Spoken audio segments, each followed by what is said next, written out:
ఓం నమో భగవతే వాసుదేవాయ దేవాయ దేవకీ నందనాయ చ నందగోపకుమారాయ గోవిందాయ నమో నమః నమః పంకజనాభాయ నమః పంకజమాలినే నమః పంకజనేత్రాయ నమస్తే పంకజాంగ్రయే వసుదేవసుతం దేవం కంసచాణూరమర్దనం దేవకీ పరమానందం కృష్ణం వందే జగద్గురుం హే కృష్ణ కరుణా సింధో దీనబంధో జగత్పతే గోపేశ గోపికా కాంత రాధాకాంత నమోస్తుతే తప్త కాంచన గౌరాంగీ రాధే వృందావనేశ్వరీ వృషభానుసుతే దేవి ప్రణమామి హరిప్రియే నమో మహావదన్యాయ కృష్ణ ప్రేమ ప్రదాయతే కృష్ణాయ కృష్ణ చైతన్య నామ్నే గౌరత్విషే నమః వాంఛాకల్పతరుభ్యశ్చ కృపా సింధుభ్య ఏవ చ పతితానాం పావనేభ్యో వైష్ణవేభ్యో నమో నమః నమః ఓం విష్ణుపాదాయ కృష్ణప్రేష్ఠాయ భూతలే శ్రీమతే భక్తివేదాంత స్వామినితి నామినే నమస్తే సారస్వతే దేవే గౌరవాణి ప్రచారిణే నిర్విశేష శూన్యవాది పాశ్చాత్య దేశచారిణే జయ శ్రీ కృష్ణ చైతన్య ప్రభు నిత్యానంద శ్రీ అద్వైత గదాధర శ్రీవాసాది గౌరభక్త బృంద హరే కృష్ణ కృష్ణ కృష్ణ హరే హరే హరే రామ రామ హరే హరే హరే కృష్ణ.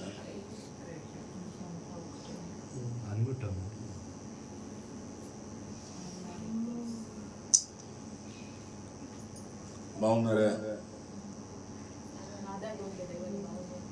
రాధాగోవింద దయ వల్ల బాగుంది, ప్రభుపాద దయ వల్ల బాగుంది, గురుకృష్ణ దయ వల్ల బాగుంది. బాగున్నారా? ఎవరి నీడ వాళ్ళది. బాగున్నారా అని చెప్పి దశరథ మహారాజుని విశ్వామిత్రుడు అడిగాడు. దానికి దశరథ మహారాజు ఏం సమాధానం చెప్పాడు? మనలాగే అడిగింది, మనలాగే అని అడిగాడు. సమాధానం మనలాగే చెప్పలేదు. బాగుందాం బాగుండాం అని అనలేదు.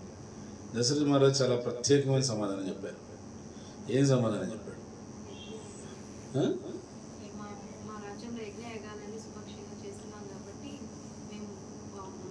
యజ్ఞయాగాదుల వరకు చేస్తే సరిపోయిందా?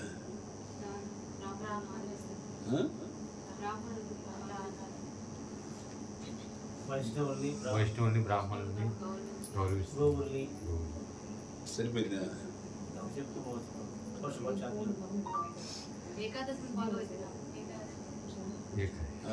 ఏకాదశి పాటిస్తున్నారు. ఏకాదశి పాటించేది దేని కింద వస్తున్నది? యజ్ఞం గురించి చెప్పారు, దానం గురించి చెప్పారు. ఇంక మిగిలింది ఏముంది అక్కడ? తపస్సు. మరి ఏకాదశి దేని కింద వస్తుంది? తపస్సు. పొద్దు నుంచి తినకుండా సేవ చేస్తూనే ఉన్నారు, అవునా? తపస్సు అది. ఏకాదశి అంటే తపస్సు. అందుకనే విశ్వామిత్రుడు వెళ్ళి దశరథ మహారాజుని మీరు బాగున్నారా అని చెప్పంటే దశరథ మహారాజు ఏం చెప్పాడు? మా రాజ్యంలో భగవంతుడి దయ వల్ల అందరం కూడా యజ్ఞము, దానము, తపస్సు ఈ మూడు కరెక్ట్గా చేస్తున్నాం కాబట్టి మేము అందరం బాగున్నాం. మరి కృష్ణుడు భగవద్గీతలో 18వ అధ్యాయంలో అదే విషయం చెప్పాడు. యజ్ఞదాన తపకర్మ నత్యాజ్యం కార్యమేవ తద్ యజ్ఞోదాన తపస్యైవ పావనాని మనీషిణాం.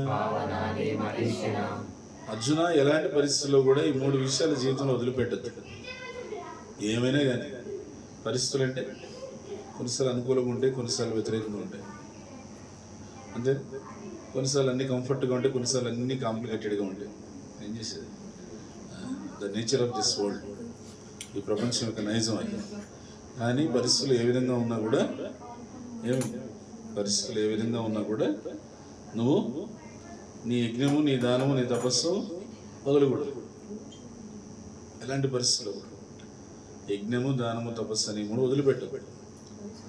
ఒకే శ్లోకంలో భగవంతుడు ఈ వాక్యాన్ని 2 సార్లు రిపీట్ చేశాడు. అంటే అర్థమేమి? 2 సార్లు రిపీట్ చేశాడంటే ఖచ్చితంగా ముఖ్యమైనది కాబట్టి అంత 2 సార్లు చెప్పారు. అలా భగవంతుడు 2 సార్లు చెప్పినటువంటి శ్లోకాలు ఏమైనా ఉన్నాయో భగవద్గీతలో? ఒకే వాక్యాన్ని 2 సార్లు రిపీట్గా చెప్పి ఒకే శ్లోకంలో ఒకే వాక్యాన్ని ఒకే శ్లోకంలో 2 సార్లు రిపీట్ చేసినవి ఏమన్నా ఉన్నాయా? మన్మనాభవంతుతో 2 సార్లు వచ్చింది. నేను చెప్పేది ఒకే శ్లోకంలో ఒకే వాక్యం రిపీటెడ్గా చెప్పింది. ఒకటిది యజ్ఞదాన తపకర్మ నత్యాజ్యం కార్యమేవతద్ యజ్ఞోదాన తపస్సేవ పావనాని మనీషి. దీని అర్థం ఏంటి? అర్జున, ఎలాంటి పరిస్థితుల్లో కూడా యజ్ఞము, దానము, తపస్సు వదిలిపెట్టద్దు. ఎలాంటి పరిస్థితులు అంటే ఇంట్లో ఎలాంటి పరిస్థితులైనా రావచ్చు. కొన్నిసార్లు హ్యాపీ సిచ్యువేషన్స్, కొన్నిసార్లు sad situations. What to do? ప్రపంచం యొక్క నైజం. చైతన్య, వెల్కమ్. హరే కృష్ణ.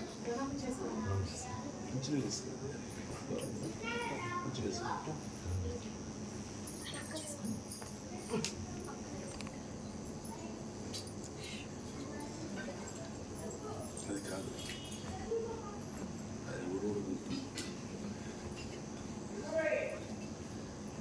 అయితే ఎలాంటి పరిస్థితుల్లో కూడా యజ్ఞము, దానము, తపస్సు అనేవి వదిలిపెట్టకూడదు.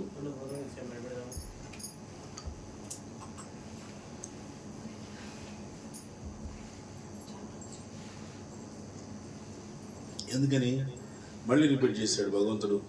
యజ్ఞము, దానము, తపస్సు అని 3 ఏం చేస్తాయి? చెడ్డవాడిని మంచివాడిని చేస్తాయి, మంచివాడిని మహాత్ముడిని చేస్తాయి. వాడు అప్పటికే చెడ్డవాడే ఉంటే మంచివాడు అవుతాడు ఈ 3 పాటిస్తే. లేదు అప్పటికే మంచివాడైతే ఇవి పాటించడం వల్ల మహాత్ముడు అవుతాడు. సో ఏమిటి అవి? యజ్ఞము, దానము, తపస్సు. యజ్ఞం ఏమిటి? కలియుగంలో జపయజ్ఞం, హరినామ సంకీర్తన యజ్ఞం. ఇప్పటిదాకా మనం చేసిన యజ్ఞమే, సంకీర్తన యజ్ఞం చేస్తాం. చివరిలో మళ్ళీ జపయజ్ఞం కూడా చేస్తాం. ఇది భగవంతుడు చెప్తున్నాడు, యజ్ఞానాం జప యజ్ఞోస్మి. భగవద్గీత 10వ అధ్యాయం. అర్జున, యజ్ఞములలో జప యజ్ఞం నేనే అని చెప్పండి.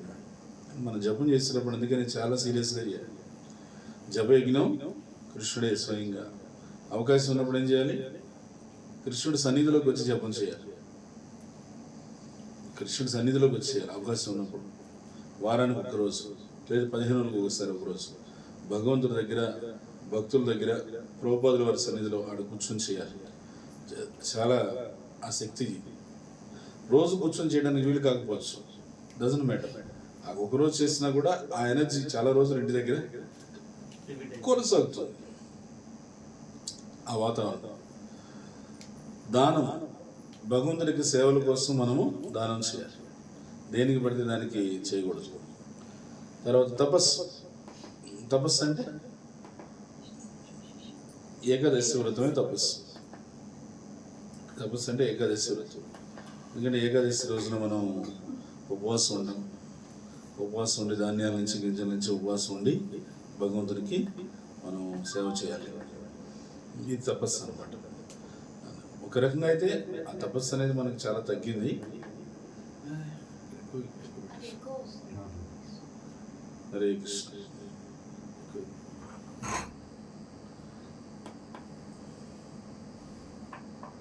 హరే కృష్ణ హరే కృష్ణ కృష్ణ కృష్ణ హరే హరే, హరే రామ రామ రామ హరే హరే. హరే కృష్ణ కృష్ణ కృష్ణ హరే హరే, హరే రామ రామ రామ హరే హరే. హరే కృష్ణ కృష్ణ కృష్ణ హరే హరే, హరే రామ రామ రామ హరే హరే. హరే కృష్ణ కృష్ణ కృష్ణ హరే హరే, హరే రామ రామ రామ హరే హరే. హరే కృష్ణ కృష్ణ కృష్ణ హరే హరే, హరే రామ రామ రామ హరే హరే. హరే కృష్ణ కృష్ణ కృష్ణ హరే హరే, హరే రామ రామ రామ హరే హరే. ఏం చెప్తున్నారంటే, ఎట్టి పరిస్థితుల్లో కూడా ఏకాదశి లాంటి పుణ్య వ్రతాలు వచ్చినప్పుడు మనం అవకాశాన్ని బాగా వినియోగించుకొని దాన్ని సద్వినియోగం చేసుకోవడానికి ప్రయత్నం చేయాలన్నమాట. ఆ రోజున మనకి మామూలుగా పూర్వకాలంలో అయితే ఏకాదశి అంటే ఏం తీసుకోకూడదు, పూర్తిగా ఉపవాసం ఉండాలి. కానీ ఆ పరిస్థితి ఇప్పుడు లేదు. ఇప్పుడు మన కలియుగ శరీరాలు నిలబడలేమని తెలిసి ఆచార్యులు ఏం చేశారంటే పండ్లు, తర్వాత పాలు, కొన్ని రకాలైన కూరగాయలు, కొన్ని రకాలైనటువంటివి దుంపలు, ఇవన్నీ కూడా ఇచ్చారు మనకి. ఇవన్నీ ఉపయోగించుకొని మనం చక్కగా ఏకాదశి హ్యాపీగా చేయొచ్చు. కొన్ని రకాలైనటువంటి సబ్జీలు. ఇప్పుడు ఈరోజు మీరే చూస్తారు ఏకాదశి అంటే ఎలా ఉంటుంది, ఏకాదశి ప్రసాదం ఎలా ఉంటుందో చూడండి. అంత ఏకాదశి అంటే మామూలు రోజుల కన్నా ఎక్కువ ఫిస్ట్ అయిపోతున్నారు. మామూలు రోజుల్లోనే ఒక రకం అంటే ఏకాదశి రోజు ఉపవాసం పెడితే ఇంకా ఎక్కువ. ఇంకప్పుడు కష్టమే ఉంది. మధ్యాహ్నం తిరుమలలోనే అదే చెప్తున్నాను మీకు, తిరుపతిలో ఎన్నో కాలనీలు ఉన్నాయి, ఎన్నో పేటలు ఉన్నాయి, ఎన్నో ఏరియాలు ఉన్నాయి. మేమేమో ఏ ఏరియాకి అలా గుడి నుంచి ప్రసాదం అక్కడికి వెళ్ళి మీరు ఏకాదశి పాటించండి ఇక్కడికి వచ్చి ప్రసాదం తీసుకుని ఎవరికి ప్రొవైడ్ చేయలేదు. కానీ మీకు తిరుమలలో బాలాజీ నగర్కి వస్తుంది ప్రసాదం, మీరు తీసుకొని చక్కగా చేయండి. ఇంతకన్నా మీకు అవకాశం ఉంది. పైకి కొండ మీదకి భగవంతుడి ప్రసాదం తెప్పించి ఇస్తున్నాడు మీకు గోవిందుడు. ఇంకా ఏకాదశి చేయడానికి మీరు ఎంత సంతోషంగా ముందుకు రావచ్చు అని చెప్పి ఆ సందర్భంగా చర్చిస్తూ నేను వాళ్ళకి చెప్పాను అనమాట. ఈరోజు ఎక్కువ మంది వచ్చారు, 50 మంది పైన వచ్చారు. అప్పుడు వాళ్ళకి నేను అభినందిస్తూ చెప్పాను, మీరు మీ స్వేచ్ఛని సద్వినియోగం చేసుకున్నారు అని. మీ స్వేచ్ఛని సద్వినియోగం చేసుకున్నారు. ఎవరైనా అంతే, స్వేచ్ఛని ఎవరు సద్వినియోగం చేసుకోవాలంటే ఇలా వస్తారు. భగవంతుడు ప్రతి జీవికి స్వేచ్ఛ అనేది ఇచ్చేసాడు. ఇంకా దాంట్లో ఏమైనా జోక్యం చేసుకోవడం అనమాట. ప్రతి జీవికి స్వేచ్ఛ అనేది ఇచ్చేసాడు కాబట్టి ఆ స్వేచ్ఛ అనేటువంటి ఒక విషయంలో భగవంతుడు ఎట్టి పరిస్థితిలో జోక్యం చేసుకోడు. ఇంకా దాన్ని ఆయన ఏమి టచ్ చేయడు. అది ఉదాహరణ ఏం చెప్తారంటే, రామాయణంలో విభీషణుడు రావణాసుడికి నచ్చ చెప్పడానికి వెళ్ళాడు. ఈ విషయం తెలిసిన తర్వాత నచ్చ చెప్పడానికి వెళ్ళినప్పుడు ఆయన ఒకటి చెప్పాడు, నువ్వు ఒక వ్యక్తి మంచి పరిపూర్ణమైనటువంటి వ్యక్తిగా ఉండాలంటే ధనవంతుడై ఉండాలి, స్వర్ణలంక ధనం ఉంది, శక్తివంతుడై ఉండాలి. దేవతలందరినీ కూడా బాగా కంట్రోల్లో పెట్టావు, సో శక్తి కూడా ఉంది. ఇంకేం కావాలంటే జ్ఞానవంతుడై ఉండాలి. రావణ బ్రహ్మ, సో జ్ఞానం కూడా ఉంది, అది కూడా ఇబ్బంది లేదు. సో ఇంక మరి ఇంకేం కావాలి అని అంటే రూపవంతుడై ఉండాలి, అది కూడా ఉంది రావణాసురుడికి. హనుమంతుడు రావణాసురుడికి తేజస్సు చూసి ఎంతో ఆశ్చర్యపోయాడు. అంటే రాక్షసుడై ఉండి ఇంత తేజస్సు ఎలా ఉంది. మరి తర్వాత గుణవంతుడై ఉండాలి, అతని గుణం ఎలాంటిది? గుణం ఒకటి, అక్కడ సీతాదేవిని అపహరించడం అనేటువంటిది ఒకటైతే, అతనికి ఎక్కడ కూడా తన దగ్గర చేసినటువంటి వాళ్ళకి తన కృతజ్ఞత పెట్టుకోలేదు. అదే అతని యొక్క పెద్ద అవలక్షణం. ఇప్పుడు విభీషణుడు ఆయనకి ఎన్నో విధాలుగా సహాయం చేసి ఉంటాడు, ఎన్నో విధాలుగా ఆయనకి తోడ్పడి ఉంటాడు. కానీ సందర్భం వచ్చేసరికి విభీషణుడిని దండేశాడు. ఈ విషయం చెప్పిన దానికి ఏం చేశాడు, విభీషణుడిని కాలుతో దండేశాడు. తనగానే అప్పుడే ధర్మాన్ని కాలదన్నాడురా వీడు అనేటువంటి సామెత అక్కడి నుంచి వచ్చేది. చాలాసార్లు అంటాడు వీడు ధర్మాన్ని కాలదన్నాడు అన్నాడు. అది ఎవరు తన్నారంటే రావణాసురుడు. ఎవరిని తన్నాడంటే విభీషణుడు. అంటే రావణాసురుడు విభీషణుడు తనడం అది ఏదో మొదటిసారా కాదు. అన్న తమ్ముడు ఉన్నప్పుడు వాళ్ళు చిన్నప్పటి నుంచి ఏదో ఒక సందర్భంలో తన్నుకొని ఉంటారు, గొడవలు ఆడుకుని ఉంటారు, మళ్ళీ కలిసి ఉంటారు. అంతే కదా లక్షణం. అన్నదమ్ములు అంటే అంతే, ఒక ఇంట్లో ఉన్నప్పుడు ఏవో చిన్న చిన్న విషయాల్లో వస్తాయి, గొడవలు ఆడుకుని మళ్ళీ కలిసి ఉంటారు. ఆ సందర్భాల్లో రావణాసురుడు ఎన్నోసార్లు తన్ని ఉంటాడు విభీషణుడిని, కానీ అదంతా రాలా. ధర్మం గురించి విభీషణుడు చెప్పినప్పుడు రావణాసురుడు కాలుతో తన్నాడు కాబట్టి ధర్మాన్ని కాలదన్నాడు అనేటువంటి సామెత వచ్చింది. విభీషణుడు వెనక్కి వచ్చేసాడు. వెనక్కి వచ్చేసిన తర్వాత ఆయన ఏం చేశాడు, ఆయన కింద పడిపోయాడు. అక్కడి నుంచి మెట్ల మీద నుంచి దొర్లుకొని కింద పడిపోయాడు. సభలో ఉన్న వాళ్ళందరూ కూడా నవ్వారు. నవ్వితే వెంటనే విభీషణుడు వాళ్ళ వైపు చూసి అన్నాడు, దేనికి నవ్వాలో దేనికి ఏడవాలో మీకు తెలియలేదు. నన్ను తనలేదు ఈరోజు రావణాసురుడు, ధర్మాన్ని తన్నాడు. ధర్మాన్ని కాలదన్నిన వాడిని ఏం చేయాలంటే వీలైతే ఆపే ప్రయత్నం చేయాలి. వీలు కాకపోతే భగవంతుడా వీడిని ఆపేంత శక్తి నా దగ్గర లేదు, నన్ను క్షమించు అని చెప్పి పక్క వెళ్ళిపోవాలి. మీరు రెండూ చేయలే. ఏం చేస్తున్నారు, నవ్వుతున్నారు. దీని పర్యవసానం మీరు ఇక్కడ ఉన్న వాళ్ళంతా ఎదురు చూస్తారని చెప్పి ఆ సభలో ఉన్న వాళ్ళకి చెప్పేసి విభీషణుడు ఇంటికి వెళ్ళిపోయాడు. ఇంటికి దగ్గర వెళ్ళి తల్లిని కలిశాడు. తల్లి పేరేమిటి, కైకసి. తల్లిని కలిశాడు. తల్లిని కలిసి చెప్పాడు. తల్లిని కలిసి అమ్మా ఈ విధంగా జరిగింది నిండు సభలో ఈరోజు, మరి నువ్వేం చెప్తే అది. ఇప్పుడు నేనైతే సిద్ధంగా ఉన్నాను. నేను ఈ లంకలో నా మాటకు విలువిచ్చే వాళ్ళు కూడా కొద్దిమంది ఉన్నారు. వాళ్ళని అందరినీ నేను చార్జ్ చేసి వాళ్ళందరితో నేను ఒక ప్రతిపక్షం ప్రారంభిస్తాను, కొత్త పార్టీ. నేను అలా చేయొచ్చా అని చెప్పి అడిగాడు. అడిగితే ఒప్పుకోలేదు. నాయన ఇది రావణ రాజ్యం, ఇది అంటే రాక్షస రాజ్యం. ఇక్కడ నువ్వేం కొత్తగా పార్టీ పెట్టి ప్రతిపక్షం ఏర్పాటు చేసి ఇక్కడ నువ్వు ధర్మం ఏం సాధించలేవు. నీకు చేతనైతే, నీకు సత్తా ఉంటే, నీకు బుద్ధి ఉంటే, తలకాయ ఉంటే అవతల రాముడు ఉన్నాడు సముద్రం అవతల, నీకు వీలైతే వెళ్ళి రాముడు పక్కన చేరిపో అని చెప్పి వాల్మీకి చెప్తున్నారు. నిజమైన తల్లి అంటే ఈమె. ఎందుకంటే బిడ్డని భగవంతుని దగ్గరికి చేరు అని చెప్పి తీసుకెళ్ళింది. అర్థమైంది, బిడ్డని భగవంతుని దగ్గరికి చేరు అని చెప్పి తీసుకెళ్ళింది.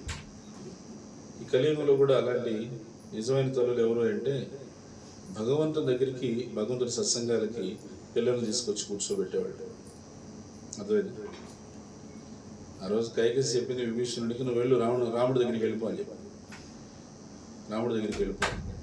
ఆ విధంగా ఇప్పుడున్నటువంటి ఈ ప్రపంచంలో, ఈ కలియుగంలో భగవంతుడి యొక్క సత్సంగాలకి, గుళ్ళకి, ఇలాంటి వాటికి బిడ్డలు తీసుకొస్తున్నారంటే వాళ్ళు నిజమైనటువంటి తల్లులు. ఏమంటే వాళ్ళ బాధ్యత వాళ్ళు కరెక్ట్గా చేస్తున్నట్లు లెక్క. డ్యూటీ అంటారు కదా, మనకి ఎక్కువ డ్యూటీ బౌండెడ్ ఎక్కువ మాట్లాడతారు కదా. మాకు డ్యూటీలు ఉన్నాయి, గుడికి రండి అంటే మాకు డ్యూటీ ఉంది, టైం లేదు అని చెప్తారు కదా. ఇది అసలు డ్యూటీ. ఇది జన్మనిచ్చారు కదా పిల్లలకి.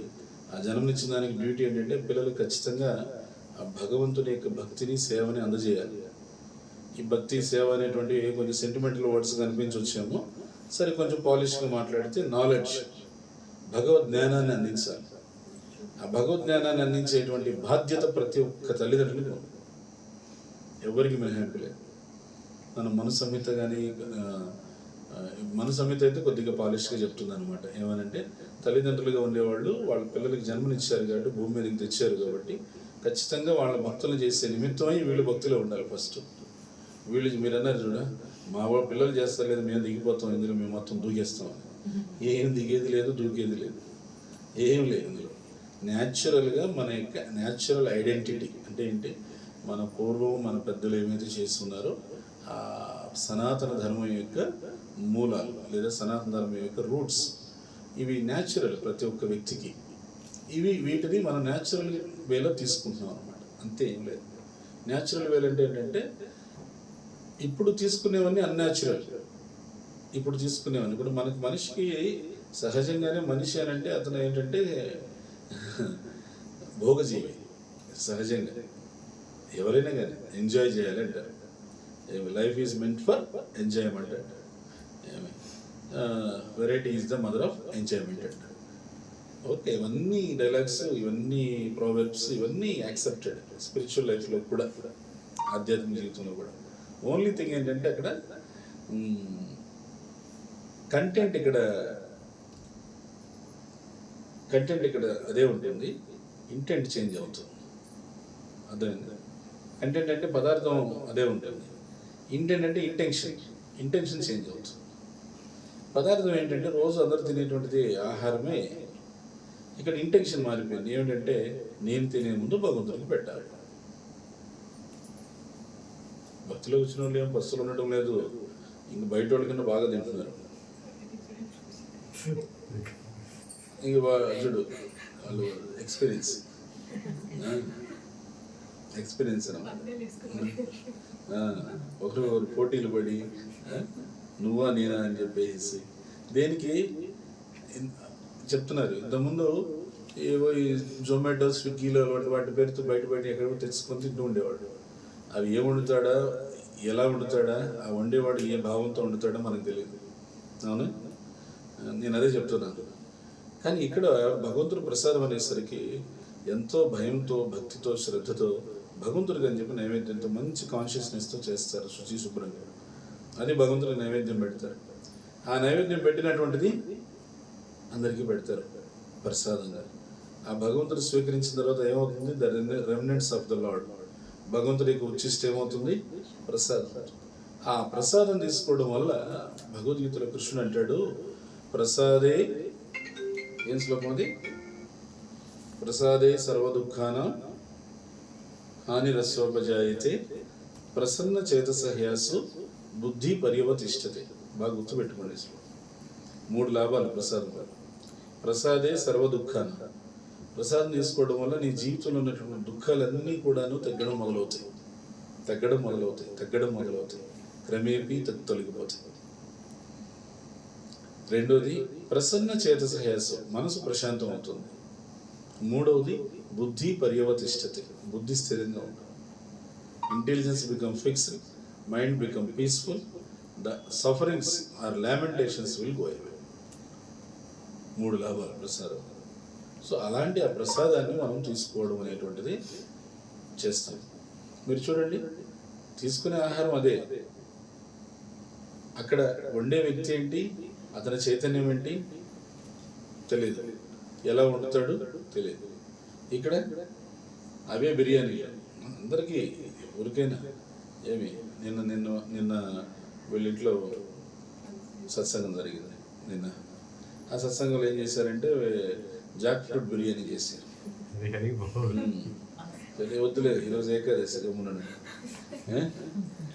అందరూ చక్కగా ప్రసాదాన్ని పోటీలు పడి తీసుకున్నారు, ఒకరినొకరు పోటీలు పడి తీసుకున్నారు, నువ్వా నేనా అని చెప్పేసి. మరి అదే పదార్థాన్ని ఇంతకుముందు జొమాటోలో, స్విగ్గీలో కూడా చెప్పించుకొని తింటుంటారు. అది ఎలాంటి చైతన్యం? సైంటిస్టులు కూడా దీన్ని కనిపెట్టారు. మన బుద్ధి ఎట్లాంటిదంటే, శాస్త్రం చెప్పిందంటే నమ్మము, శాస్త్రవేత్త చెప్పాడంటే నమ్ముతాం కదా. కరెక్ట్గా అంగీకరించాను నేను. సైంటిస్ట్ కూడా ఏం చెప్పారంటే, దానికి వాళ్ళు ఎక్స్పెరిమెంట్ కూడా చేసి, ఒక వ్యక్తి వండేటువంటి చైతన్యం ఏదైతే ఉంటుందో, ఆ కాన్షియస్నెస్ వేవ్స్, ఆ చైతన్య తరంగాలు, చైతన్యం అర్థమైందా? ఆ చైతన్య తరంగాలు వంటలోకి వెళ్ళిపోతాయి. పాకశుద్ధి. బా, తెలుగు మర్చిపోతున్న వారేమో, తెలుగు గుర్తు చేసినందుకు ధన్యవాదాలు. మర్చిపోతున్నాను, తెలుగు మర్చిపోతున్నాను. ఇప్పుడంతా ఇంగ్లీషే కదా, ఇంగ్లీషు కాదు తెలుగు కాదు, ఇంగ్లీష్లోకి వచ్చేసాం. అయితే ఒక జమీందారు దగ్గర ఒక వంట చేసే మనిషి ఉండేవాడు. రోజు ఆయన జమీందారికి వంట చేసి పెడుతూ ఉండేవాడు.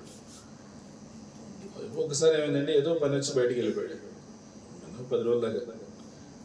నువ్వు లేకపోతే ఎట్రా, నువ్వు లేకపోతే నాకు చేసేది ఎవరు, పెట్టేది ఎవరు అనేసి జమీందారు అంటే, అయ్యా మా బంధువు ఎవడో ఉన్నాడు, దూరం బంధువు, అతను వస్తాడు, రోజు మీకు చేసి ఇస్తాడు అని చెప్పి అన్నాడు.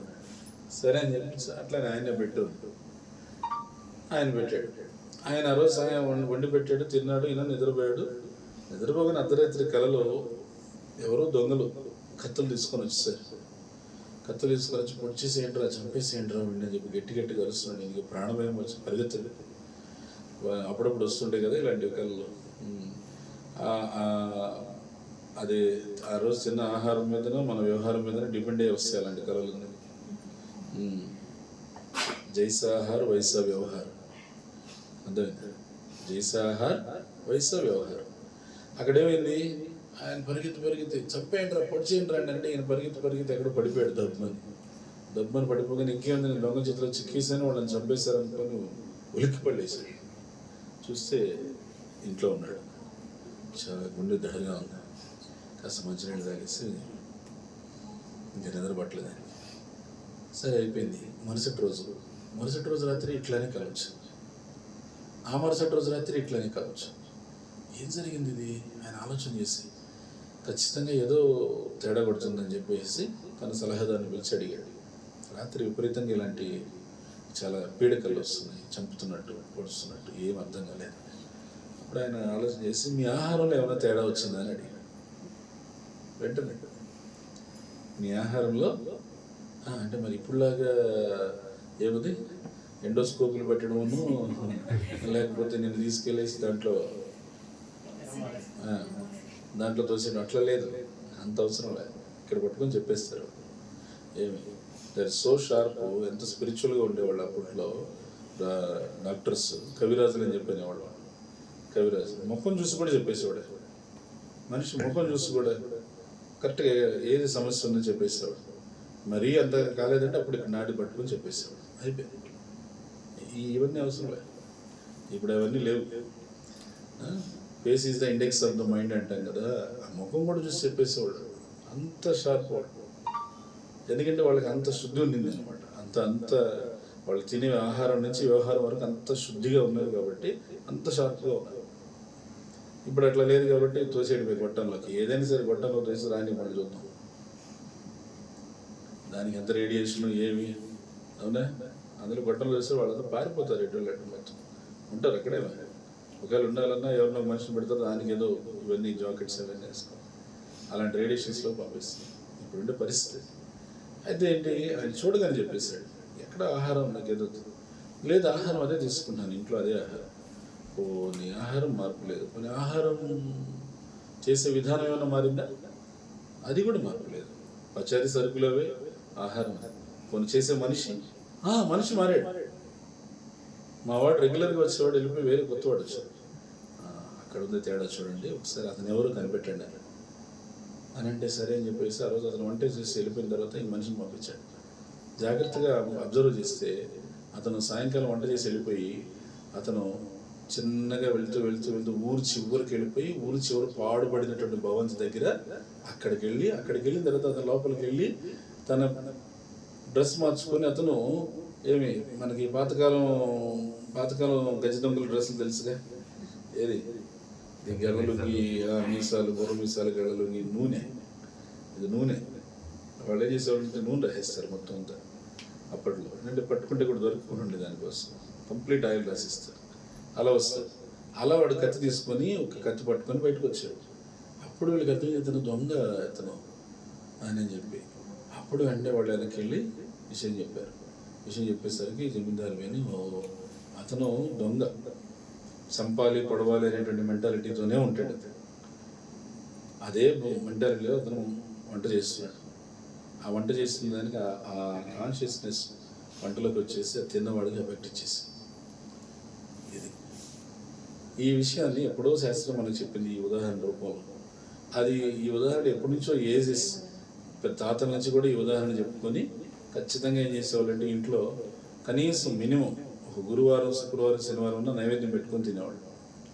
ఎందుకని ఆ శుద్ధమైన ఆహారం తినడం వల్ల పవిత్రమైనటువంటి ఆలోచనల కోసం. అది లేకుండా ఈరోజు ఇప్పుడు వారాలని లేదు, ఏమని లేదు, ఏ ఆహారం పడితే ఆహారం, ఎక్కడ పడితే అక్కడ వండింది, రోడ్ సైడ్ది, ఎక్కడిదంటే అక్కడ తినేసి అక్కడ తినేటప్పుడు మనం డబ్బులు ఖర్చు పెడుతున్నారు. తర్వాత ఇవి ఉన్నాయి కదా, దుకాణాలు ఉన్నాయి కదా, ఆసుపత్రులు ఉన్నాయి కదా, ఆసుపత్రులకి ఖర్చు పెడుతున్నారు. ఇప్పుడు ఈ దుకాణాలలాగా ఎన్ని వస్తే అన్ని. ఎందుకు? మన యొక్క ఆ తినేటువంటి ఆహారం విలువ నుంచి వ్యవహారం వరకు ఏది కరెక్ట్గా లేదు కాబట్టి మైండ్, బాడీ బాగా ఎఫెక్ట్ అయిపోతుంది.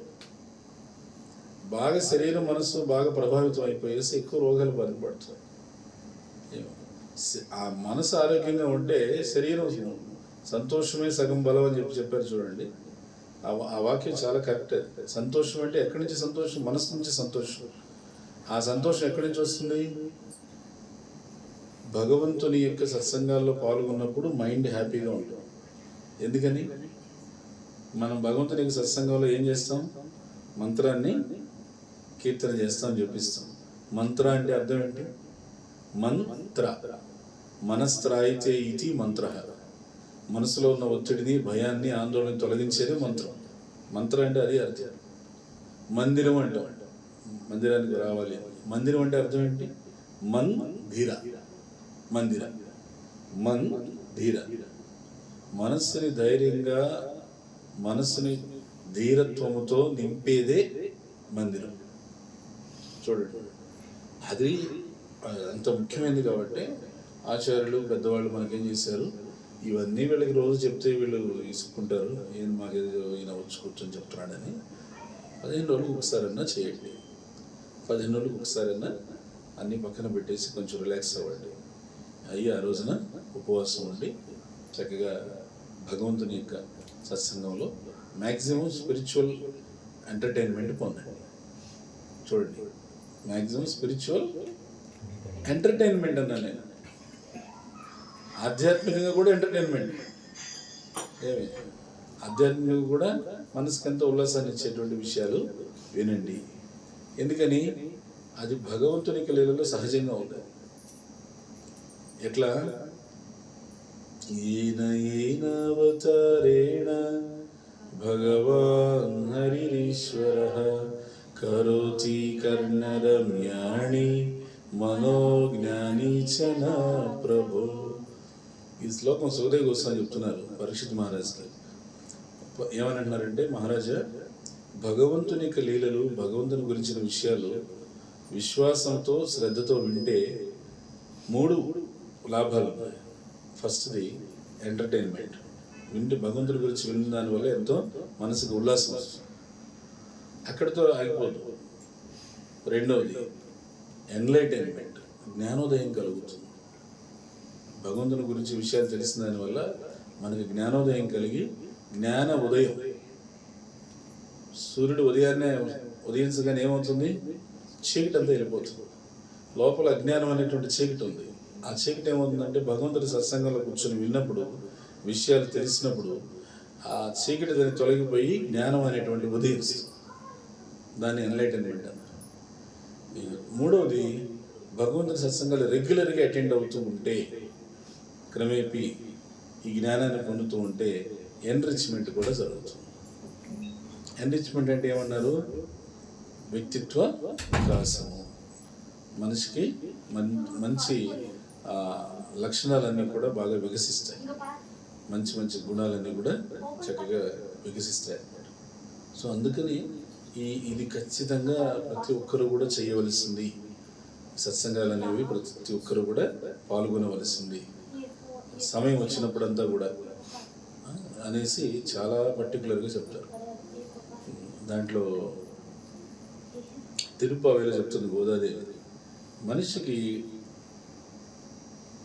ఎన్నెన్నో జన్మలు, ఎన్నెన్నో కర్మలు ఉంటాయంటే, ఆ కర్మలు అనేటువంటివి పట్టి పీడిస్తూ ఉంటాయి.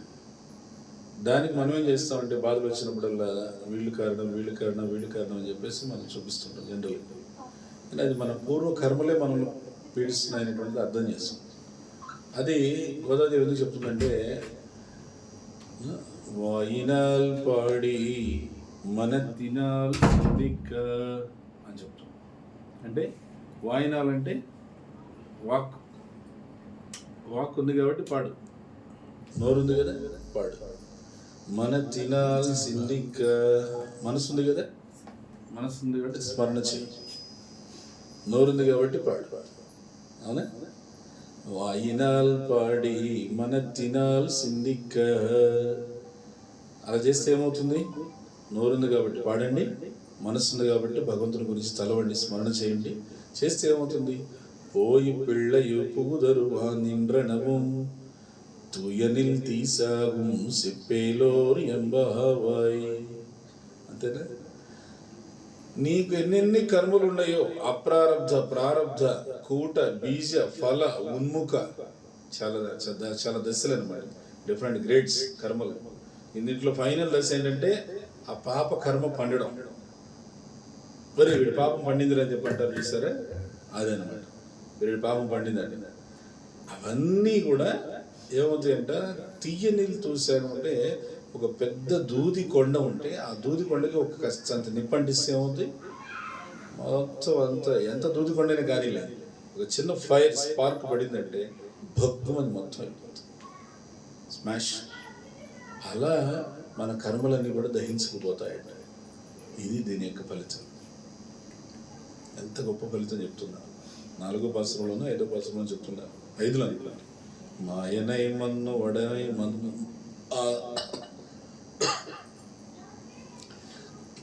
ఆ శ్లోకంలో చెప్తుంది. తూయ నీరు యమునై తురైవనై అని చెప్పేసి వస్తుంది కదా, తూయ పేరు నీరు యమునై తురైవనై. అందులో చెప్తుంది, నోరుంది, భగవంతుడు మీకు నోరు ఇచ్చాడు. ఎంతోమంది మూగవాళ్ళు ఉన్నారు, వాళ్ళకి పలికేలు అవకాశం. ఎంతోమంది మనస్సు సరిగ్గా పనిచేయని వాళ్ళు ఉన్నారు, కానీ నీకు మనసు బాగానే పనిచేస్తుంది. నువ్వెందుకు నీ అవకాశాన్ని సద్వినియోగం చేసుకోవు? ఇది ప్రశ్న, అవునా? అందుకని వాయినాల్ పాడి మన తినాల్ సిండిక్క అని చెప్తున్నారు. అలా పాడడానికి, మనసులో భగవంతుడి గురించి స్మరణ చేయడానికి ఒక శక్తివంతమైనటువంటి, ఫలవంతమైనటువంటి రోజు ఏంటంటే ఏకాదశి. ఇది ఏకాదశి గురించి. ఆ 15 రోజులకు వచ్చే ఒక ఏకాదశి గురించి ఎవరో జర్మనీలో ఒక శాస్త్రవేత్త ఆయన పరిశోధన చేసి ఆయన దాన్ని కనిపెట్టి 15 రోజులకు ఒకసారి ఉపవాసం ఉంటే శరీరంలో ఆటోగ్రఫీ అని చెప్పి ఒక సిద్ధాంతం ఉంది.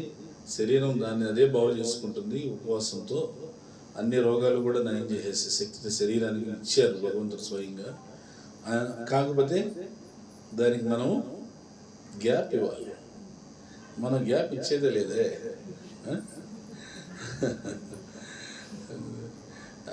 పొద్దున, మధ్యాహ్నం, సాయంకాలం, మళ్ళీ మధ్యలో బ్రేక్, అన్నీ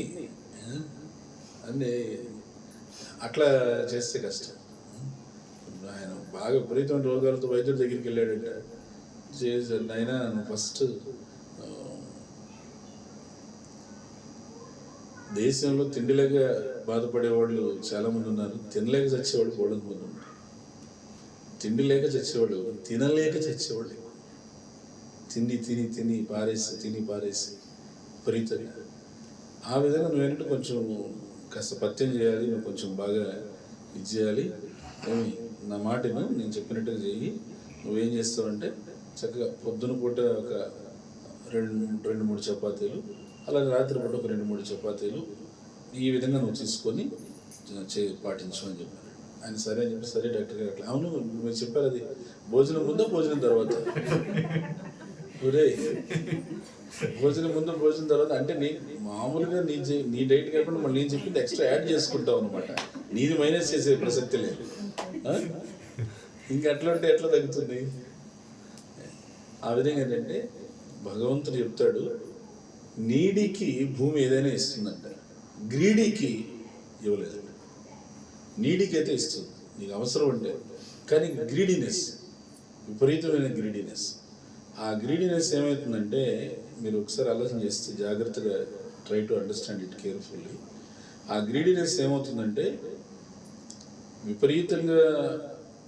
విపరీతంగా దోచుకోవాలి, లేదా విపరీతంగా ఆక్రమించాలి, లేదా విపరీతంగా అధిగమించాలి అనేటువంటి ఆ నేచర్ ఏమైందంటే, when it comes to in terms of eating, ఆ గ్రీడీనెస్ విపరీతంగా ఉండడం వల్ల అది ఈటింగ్లోకి వచ్చేసరికి ఏమవుతుందంటే, ఆ సేమ్ గ్రీడీనెస్ ఇక్కడ రిఫ్లెక్ట్ అయ్యి విపరీతంగా శరీరానికి అవసరం ఉన్నా లేకుండా తినేయడం అనేది అలవాటు అయిపోతుంది. అది అలవాటు అయినప్పుడే అదే రోగాలకి అనేక రకాలుగా కారణం అవుతుంది. సో అందుకని మన వైదిక సిస్టంలో చూడండి, చక్కగా సూర్యోదయం నుంచి సూర్యాస్తమయం వరకు తీసుకోండి. ఆ విధంగా ఒక పద్ధతి అనేటువంటిది ఏర్పాటు చేశారు. దేనికి ఇవన్నీ సిస్టమ్స్? ఏకాదశి అనేది దేనికి అని అంటే, దీనివల్ల ఆరోగ్యపరంగా, ఆర్థిక పరంగా, ఆధ్యాత్మిక పరంగా 3 విధాల బెనిఫిట్ ఉంది.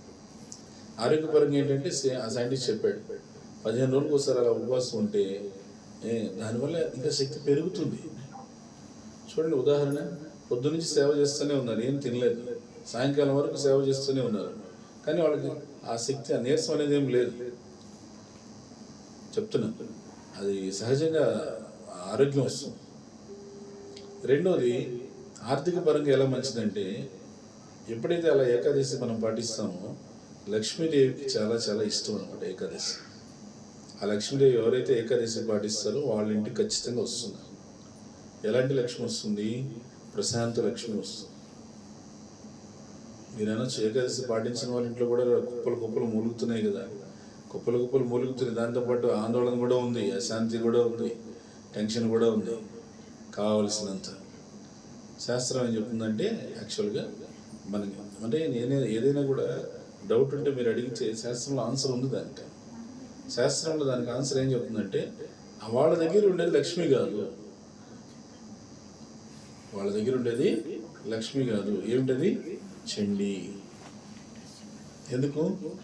నువ్వు భగవత్ సంబంధమైనటువంటి ఏవి పాటించకుండా సంపాదిస్తున్నావు కాబట్టి అది నీకు కేవలం ఆందోళన మాత్రమే ఇస్తుంది. అవునా? ఈ విధంగా ఏకాదశి వ్రతం గురించి ఆయన చాలా చక్కగా తెలియజేసి నోబెల్ బహుమతి పొందాడు. ఎవరో జనపద శాస్త్రవేత్త నోబెల్ బహుమతి పొందాడు. మరి ఆయన నోబెల్ బహుమతి పొందిన తర్వాత, అది టీవీలో అంతా వచ్చిన తర్వాత, అప్పుడు జనాలు వచ్చి అడుగుతున్నారు గుళ్ళల్లో మమ్మల్ని, ఏకాదశి అంటే అదేంటి, ఎలా చేయాలి అని అప్పుడు అడుగుతున్నారు. అంత ముందంతా శాస్త్రంలో 10 రోజులకు ఒకసారి ఉపవాసం ఉన్నది ఎప్పటి నుంచి ఉంది? ఈ రోజు కాదు, ఇది ఏజెస్, యుగాల నుంచి ఉంది. 15 డేస్కి ఒకసారి ఏకాదశికి ఉపవాసం చేస్తే చాలా చాలా చాలా విష్ణువుకి, కృష్ణుడికి ఇష్టమైంది. ఈ ఏకాదశి వ్రతం చేయడం వల్ల ఆరోగ్యానికి, ఆర్థికంగాను, ఆధ్యాత్మిక మూడింటికి మంచిదని చెప్పింది. అది మనం తీసుకోలే. ఎవరు శాస్త్రవేత్త కనిపెట్టాడు అని ఆయనకి నోబెల్ బహుమతి వచ్చిందనంటే మనం తీసుకుంటాం.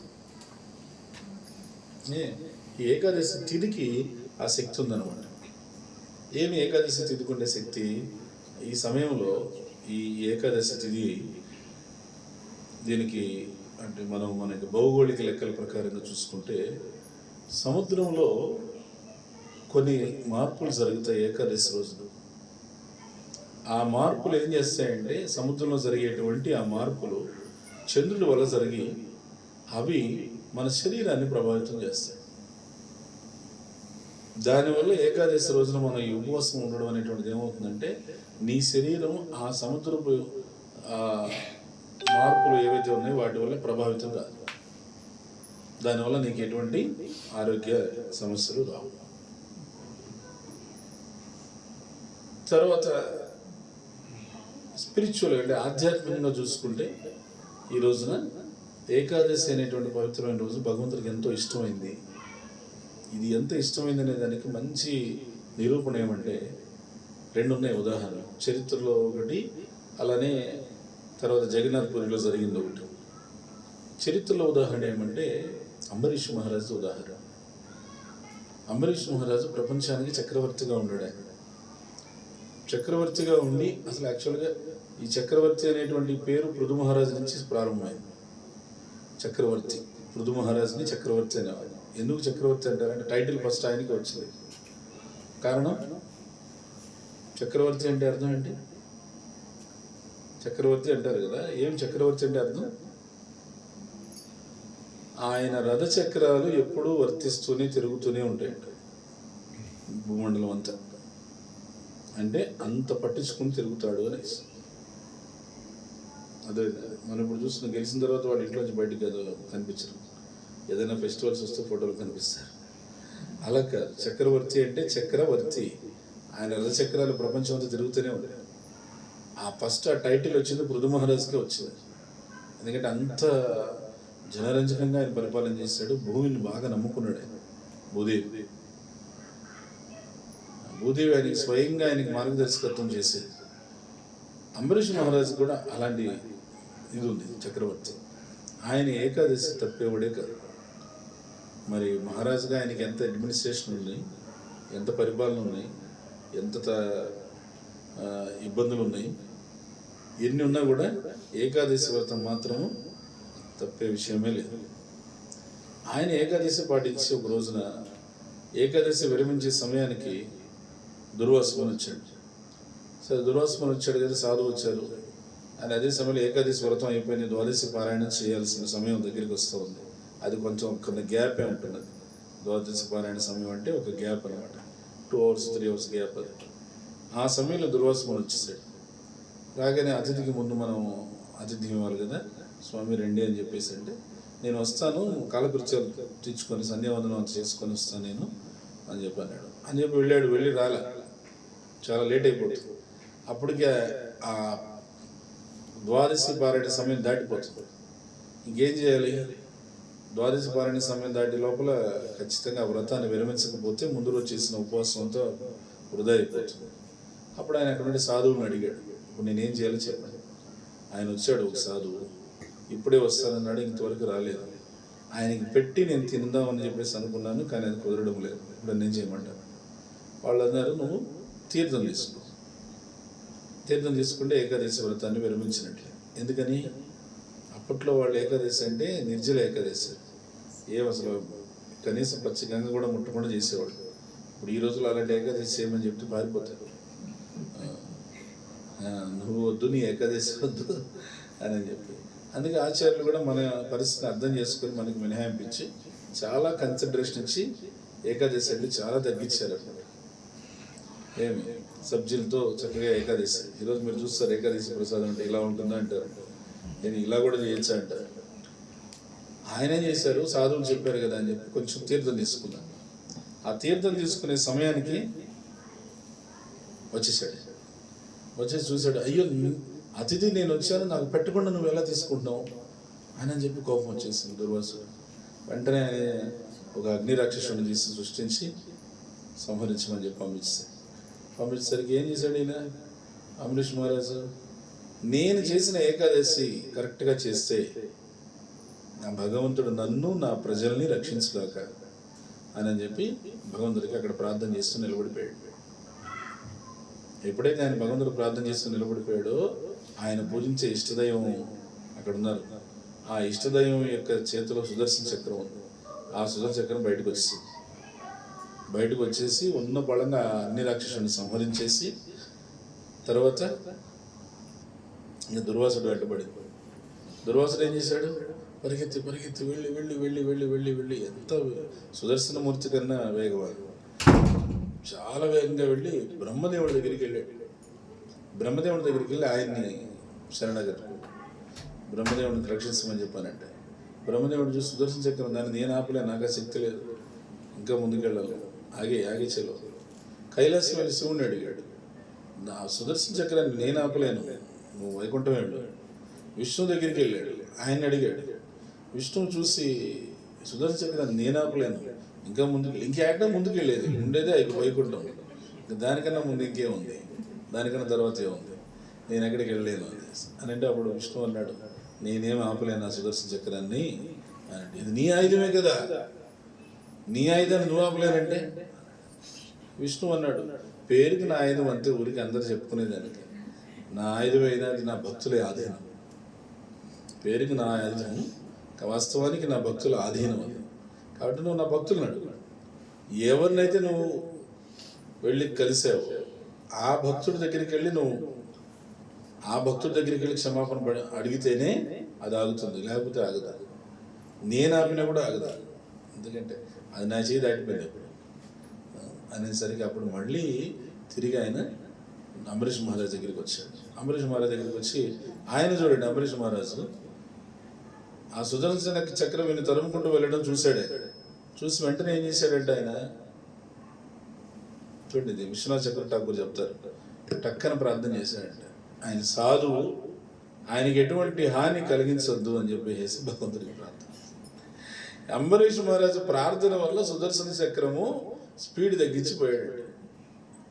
లేకపోతే ఆయన వేగం ఎంత అందుకోవడం, దుర్వాసుడు అందుకోవడం పెద్ద విషయం కాదు. అంబరీష్ మహారాజు ప్రార్థన వల్ల ఆయన సురక్షితంగా ఉన్నాడు. చివరికి వచ్చిన తర్వాత అంబరీష్ మహారాజుకి శరణాగతి పొందాడు. అంబరీష్ మహారాజు అప్పటి వరకు ఏం తెలియదు, ఇదంతా జరిగి సంవత్సరం పట్టింది. అప్పటి వరకు ఏమి తీసుకోలేదు. కేవలం ఆ సాధువుకి ముందు పెట్టిన తర్వాత నేను తినాలి అంతే, ఆ ఒక్క మాట కోసం. తిరిగి వచ్చాడు. వచ్చిన తర్వాత అంబరీష్ మహారాజుకి మొక్కాడు. మొక్కగానే సుదర్శనమూర్తి ఆగిపోయాడు. ఆగిపోగానే నాకు ఇప్పుడు అర్థమైంది వైష్ణవులు అంటే ఎంత గొప్పవాళ్ళు, ఎంత శక్తివంతులు అని చెప్పంటే, అప్పుడు అంబరీష్ మహారాజు అన్నారు, మంచిది, మీకు ఆతిథ్యం ఇచ్చే నేను తీసుకోవాలి, మా రాజ్యానికి వచ్చారు కాబట్టి మీరు రండి, మీరు కూర్చున్నారు. కానీ అప్పుడు దుర్వాస మునికి అర్థమైంది, నేను వచ్చిందాక ఆయన అక్కడే నిలబడి ప్రార్థన చేస్తున్నాడు. అన్నపానీయాలు ఏమీ లేకుండా అంబరీష్ మహారాజు నేను వచ్చిందాక అక్కడే నిలబడి ప్రార్థన చేస్తున్నాడు. అప్పుడు ఆయన చేతులెత్తి నిజంగా మనస్ఫూర్తిగా మొక్కాడు. ఇంతకుముందేమో సుదర్శనమూర్తికి భయపడి మొక్కాడు.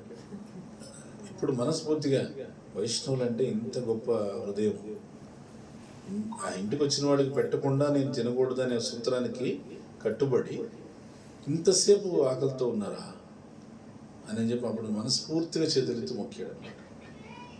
అప్పుడు ఆయన ఆతిథ్యం ఇచ్చి తర్వాత అంబరీష్ మహారాజ్ తీసుకున్నారు. ఏకాదశి వ్రతానికి ఎంత విలువిస్తే అంత విలువ భగవంతుడు మనకిస్తాడు. అందుకని ఏకాదశి వ్రతం కొంతమంది ఏవో కొన్ని పూజలు, తర్వాత కొన్ని నోములు, కొన్ని వ్రతాలు పేరుతో నన్ను అడుగుతుంటారు. వాళ్ళకి నేను చెప్తాను, ఏకాదశి వ్రతం అంటే ఏకాదశి, సత్యనారాయణ వ్రతం చేస్తాను అయినా కూడా ఏకాదశి, ఏకాదశి వ్రతం అన్ని వ్రతాల కన్నా టాప్ మోస్ట్. కాబట్టి ఆ ఏకాదశి వ్రతం అంటే ఆ ఏకాదశి ఉండాల్సింది. ఆ విధంగా ఏకాదశికి విలువ ఇవ్వాలి. ఇది ఒకటి. మళ్ళీ ఇంకొక ఉదాహరణ జగన్నాథ్పురిలో మనం చెప్పుకున్నాం. జగన్నాథ్పురిలో జగన్నాథ స్వామి ఆలయం వెనకాల ఏకాదశి దేవి ఉంటుంది. అక్కడ మామూలుగా స్థానికులు ఏమంటారంటే, ఇక్కడ జగన్నాథ స్వామి ఏకాదశి దేవిని నిర్బంధించేశారు కాబట్టి ఈ జగన్నాథ్పురిలో మనం ఏకాదశి పాటించక్కర్లేదు. ఏకాదశి రోజు కూడా మనం కుండలు జగన్నాథ ప్రసాదం లాగించేయచ్చు అని చెప్పారు. శ్రీ చైతన్య మహాప్రభు సాక్షాత్తు కృష్ణుడే. దేవాది దేవుడు శ్రీకృష్ణ భగవానుడు 5000 సంవత్సరాల క్రితం ద్వాపరయుగంలో వచ్చిన కృష్ణుడే మళ్ళీ 500 సంవత్సరాల క్రితం చైతన్య మహాప్రభుగా బెంగాల్లో వచ్చాడే కృష్ణుడే.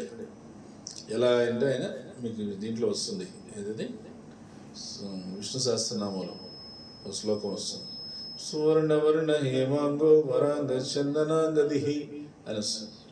సువర్ణవర్ణ హేమాంగ, ఆ హేమాంగ అంటే బంగారు వర్ణం కలిగినటువంటి, బంగారు అవయవాలు కలిగినటువంటి వాడు ఎవరయ్యా ఆయన అంటే చైతన్య మహాప్రభు. బంగారు వర్ణం కలిగిన వాడు కృష్ణుడే, కానీ కృష్ణ వర్ణం కాదు. భాగవతంలో దీనికి శ్లోకం కూడా ఉంది. భాగవతం 11వ స్కందంలో వస్తుంది. నిమి మహారాజు నవయోగిందుల మధ్య సంభాషణ. ఏం శ్లోకం అది? కృష్ణవర్ణం తుషా కృష్ణం సాంగోపాంగాస్త్రపార్షదం యజ్ఞై సంకీర్తన ప్రాయై యజంతి సుమేధసః అని చెప్తారు. ఈ కలియుగంలో ఇది శ్లోకం చాలా ఇంపార్టెంట్. కృష్ణుని వర్ణములో కాకుండా, అంటే బ్లాక్ కాకుండా ఆయన దేంట్లో వచ్చాడనమాట? బంగారు వర్ణంలో వచ్చి. ఎలా వచ్చాడు ఆయన? అనుచరులతో, అనుయాయులతో, అంతరంగిక సహచరులతో, అత్యంత సన్నిహితమైనటువంటి స్నేహితులతో, అస్త్రాలతో వచ్చాడు. ఏమిటి అస్త్రాలు, ఆయుధాలు ఏమిటంటే, ఇదిగో కరతాళ, మృదంగం, ఇవే ఆయుధాలతో వచ్చాడు. సుదర్శన చక్రాలు అవన్నీ తేలేదా? ఏం పట్టురాలేదు. దేనికని పట్టురాలేదు? దేనికంటే రాధాదేవికి స్వయంగా ఆయనకి కోరింది ఈ విషయాన్ని. ఏం కోరింది? కృష్ణుడు ప్రతిసారి ఆయన ఈ అసుర సంహారం ఉన్నప్పుడు ఏం చేస్తాడు? ఆయన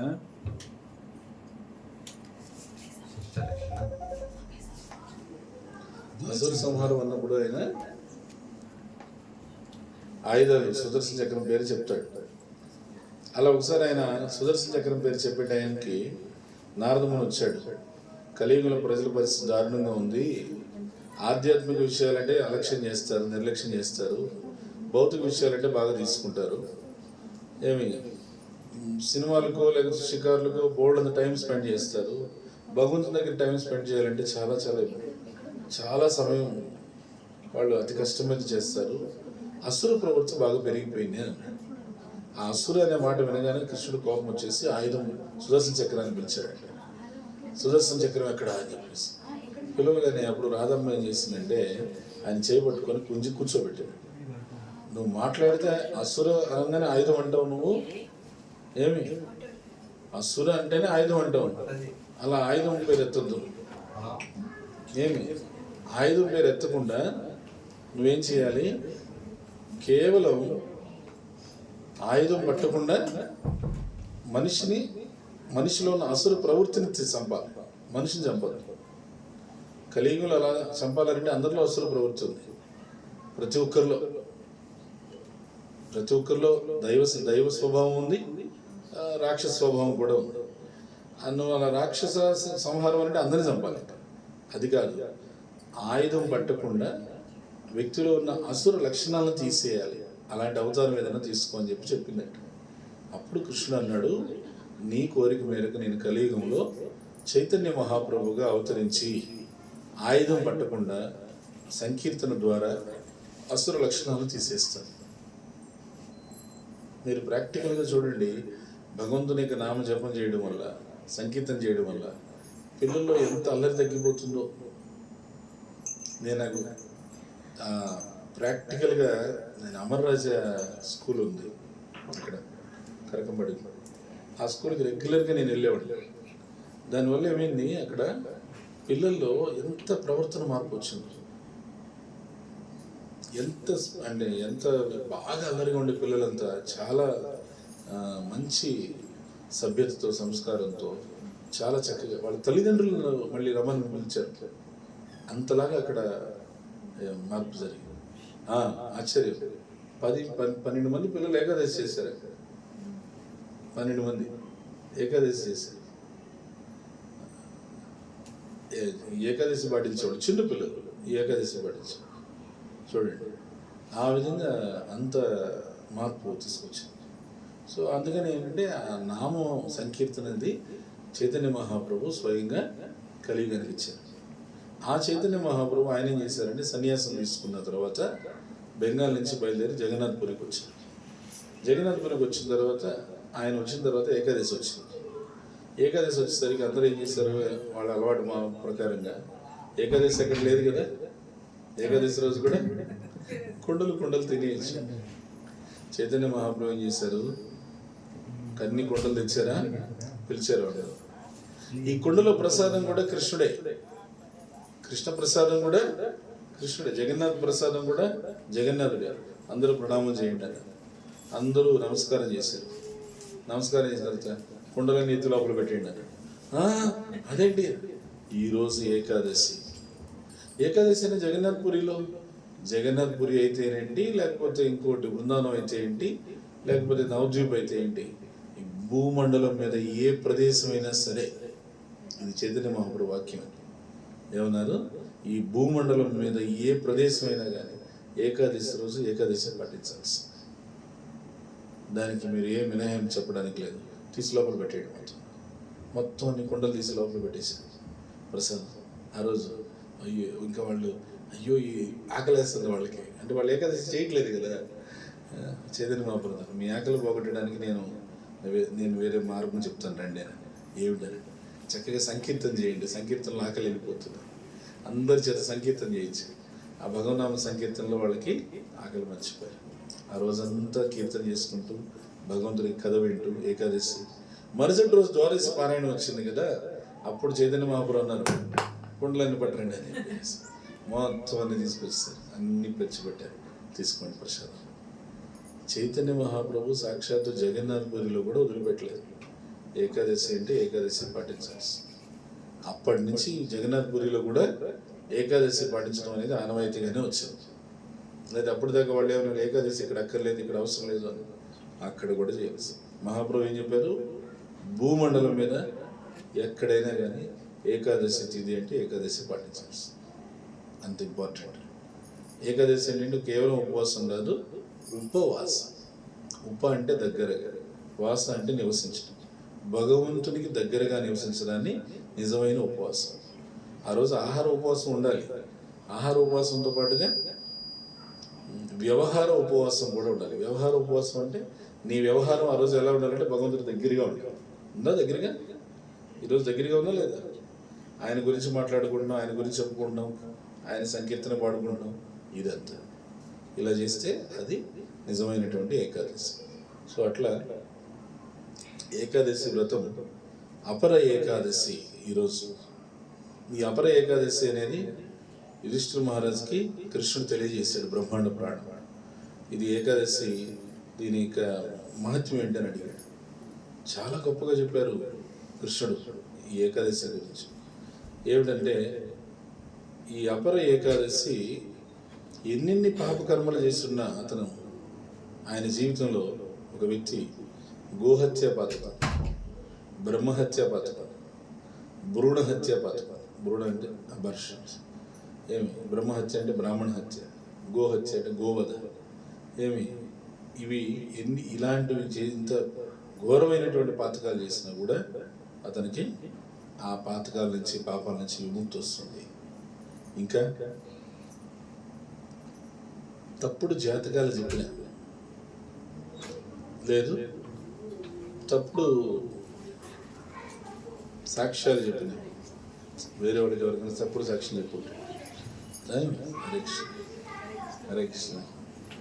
తప్పుడు సాక్ష్యం చెప్పిన, లేదా తప్పుడు శాస్త్రం చెప్పిన, శాస్త్రం తప్పుగా చెప్పిన, ఇలాంటి ఘోరమైన పాపాలు చేసిన వాళ్ళైనా కూడా ఈ ఏకాదశి పాటించడం వల్ల దాని నుండి బయటపడతారు. బయట మనం కలియుగంలో చూస్తుంటాం అనమాట, ఎక్కువ తప్పుడు శాస్త్రాలు చెప్తారు.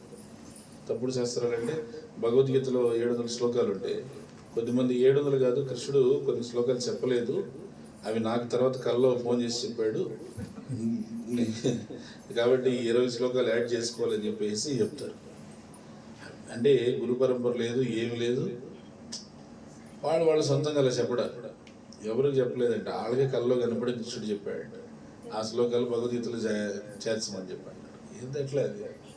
ఇలాంటివన్నీ తప్పుడు శాస్త్రాలు, ఏమి తప్పుడు సాక్ష్యాలు.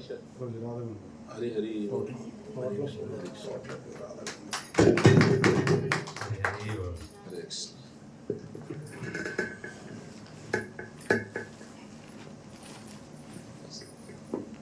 తర్వాత తప్పుడు జాతకాలు.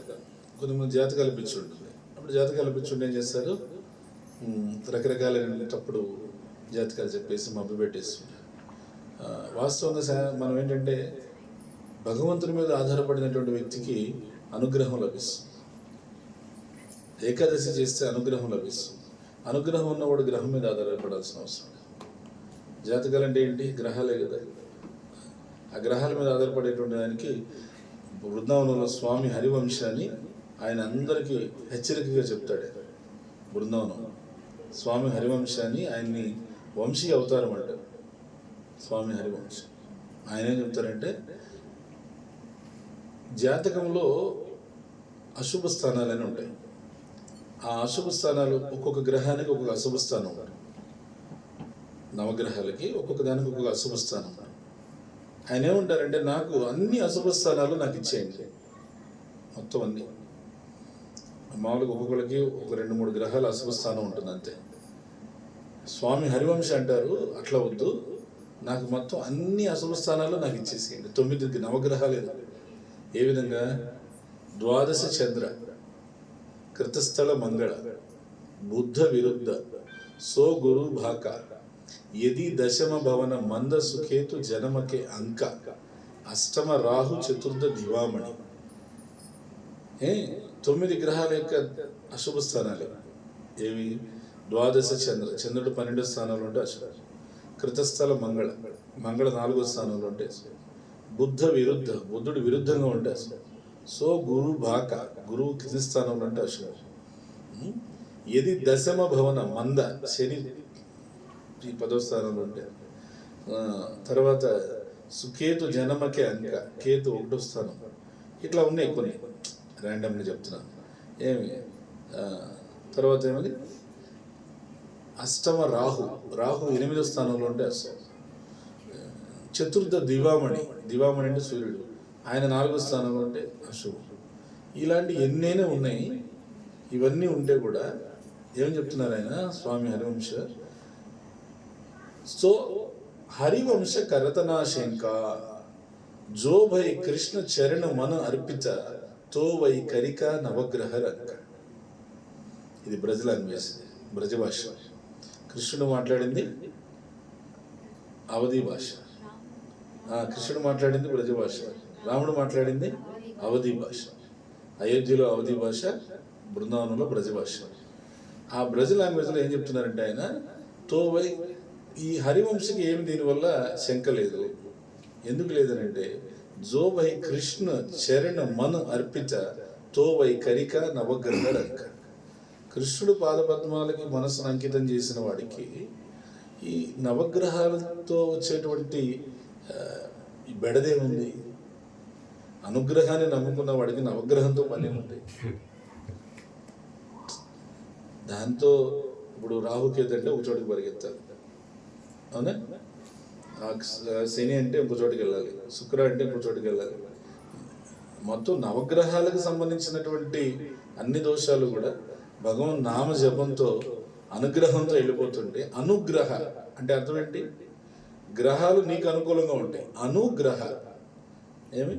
హరే కృష్ణ కృష్ణ కృష్ణ హరే హరే, హరే రామ రామ రామ హరే హరే అని నామం చేస్తే ఆ గ్రహాలు నీకు అనుకూలంగా మారుతాయి. సో ఈరోజు ఏకాదశి మహాత్మ్యంలో ఇది చెప్తున్నాడు కృష్ణుడు.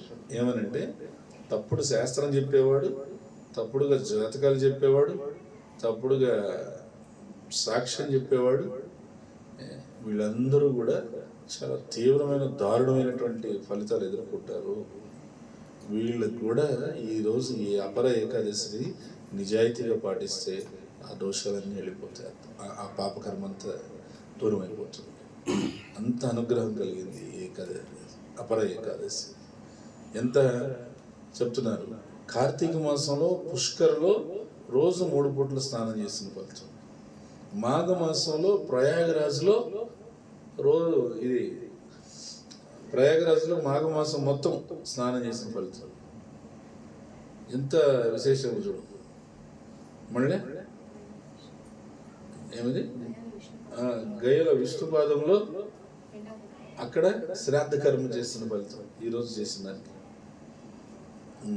గయల విష్ణుపాదం ఉంది కదా, అక్కడ శ్రాద్ధ చేసిన ఫలితం, అబ్లేషన్స్ పిండోదకాలు అక్కడ అర్పించిన ఫలితం.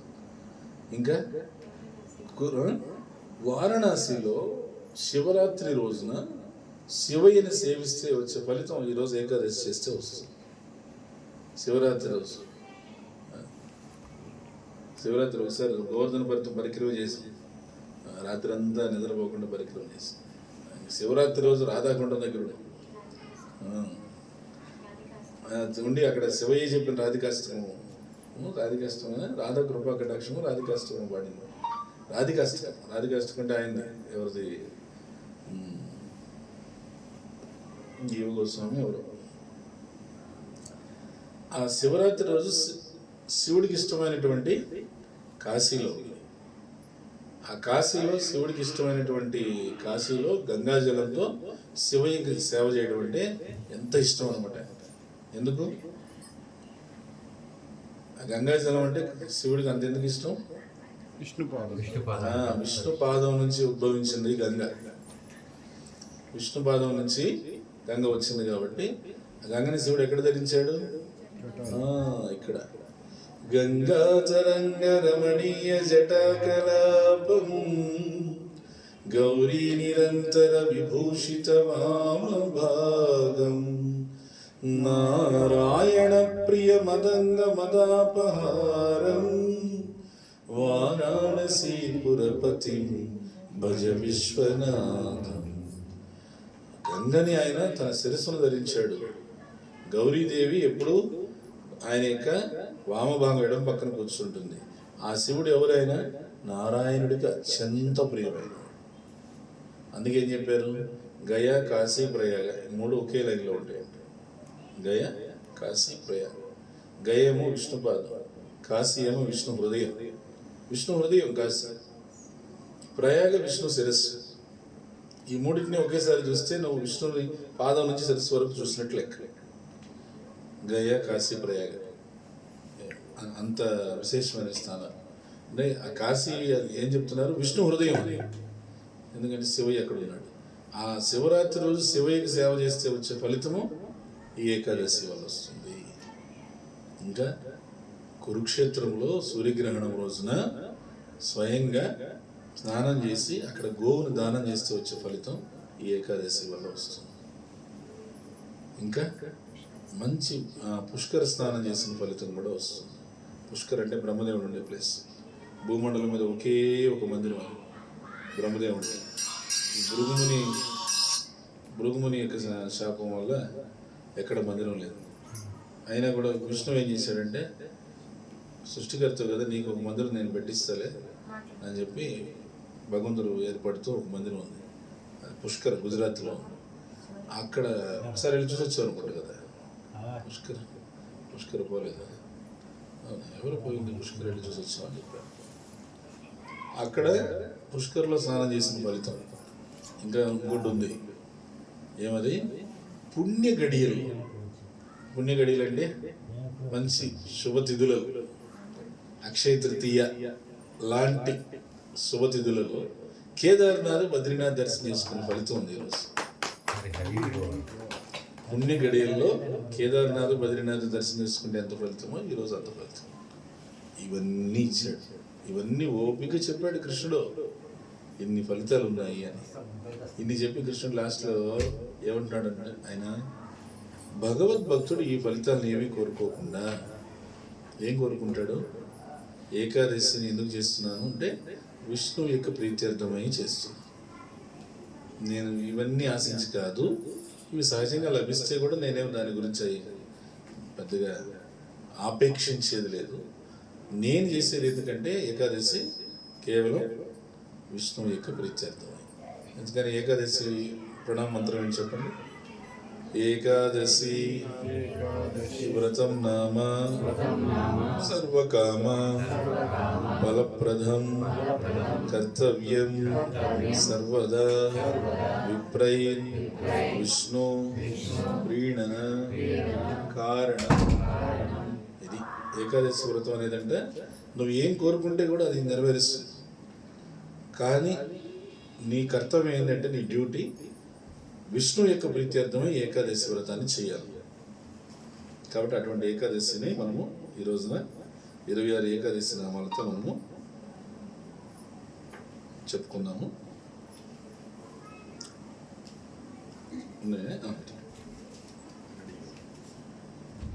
26 ఏకాదశి నామాలు చెప్పండి.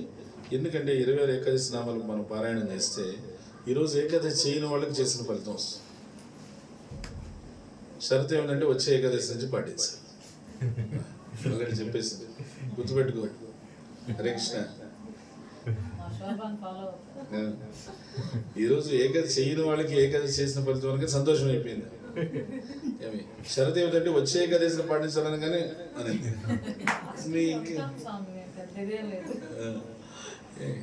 నో, ప్లీజ్ దయచేసి ఫాస్టింగ్ ఉంటుందండి.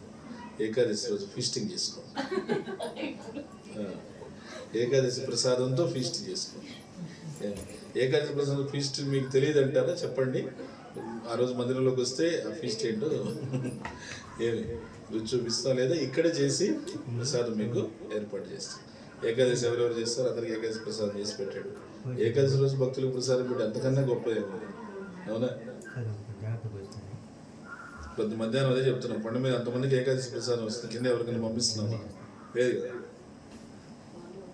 ఉత్పన్న ఏకాదశి, మోక్షద ఏకాదశి, సఫల ఏకాదశి, పుత్రద ఏకాదశి, శక్తిల ఏకాదశి, జయ ఏకాదశి, విజయ ఏకాదశి, కామలకి ఏకాదశి, పాపమోచని ఏకాదశి, కామద ఏకాదశి, వరుదిని ఏకాదశి, మోహిని ఏకాదశి, అపర ఏకాదశి, ఉజ్జల ఏకాదశి, యోగిని ఏకాదశి, శయన ఏకాదశి, కామిక ఏకాదశి, పవిత్ర ఏకాదశి, అన్నద ఏకాదశి, పార్శ్వ ఏకాదశి, ఇందిర ఏకాదశి, పాశాంకుశ ఏకాదశి, రమ ఏకాదశి,